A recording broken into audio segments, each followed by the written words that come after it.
Breaking news out of New York. A Manhattan grand jury has voted to indict former President Donald Trump over alleged hush money he paid to the adult film star Stormy Daniels during his 2016 presidential campaign. Let's bring in our US correspondent, James Matthews, joining us now from DC. So, James, good to have you with us. We expected this was coming. Donald Trump told us as much, but now the news is out that the grand jury voted to indict. That's right, Kamali. Yeah, voted to indict in relation to that hush money payment, as you say. Hush money isn't a crime in itself, but the crime the prosecutors have been looking at was the falsification of records in the Trump organization. Basically, Donald Trump, although he denies it, is said to have had an affair with a porn star, Stormy Daniels, in 2006. Just days before the 2016 election, which he won, he was concerned that she was going to go public with that story. He asked his fixer, his former lawyer, Michael Cohen, to pay Stormy Daniels $130,000, which he duly did. And it was in the repayment to Cohen for that hush money. That's the crime that the prosecutors are looking at. They reckon that that was put through the books as something else. He is facing a sealed indictment. What we will find out when that is unsealed is the extent to which that impacts on the laws of campaign finance, because therein will lie the felony. Upgrading a misdemeanor to a felony upgrades the crime. It upgrades the potential punishment from a maximum of 1 year in jail to 4 years in jail. Now, this is historic, and it will be quite the spectacle should a former president, a possible future president, turns up in a courthouse in Lower Manhattan to face criminal charges. It's never happened in this country's history. It will be quite the spectacle. Much will need to be worked out in terms of security and logistics.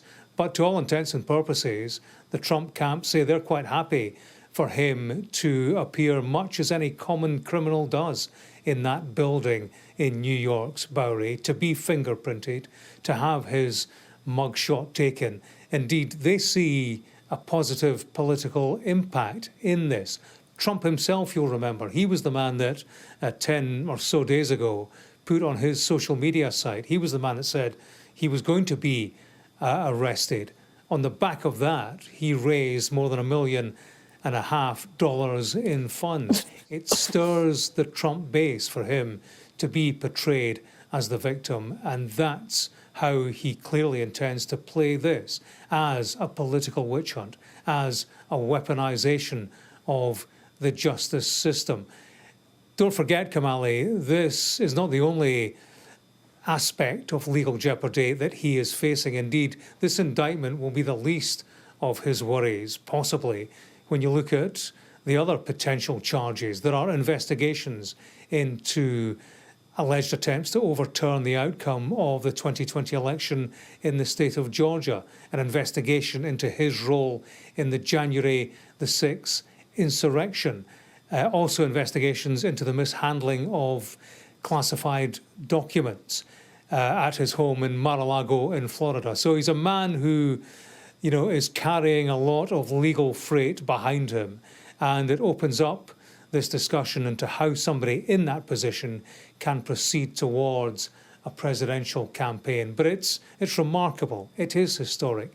Remarkably, you have serious media organisation writing, broadcasting serious articles about the practicalities of somebody running for president, becoming president, if they have a conviction, if, for example, they are in prison.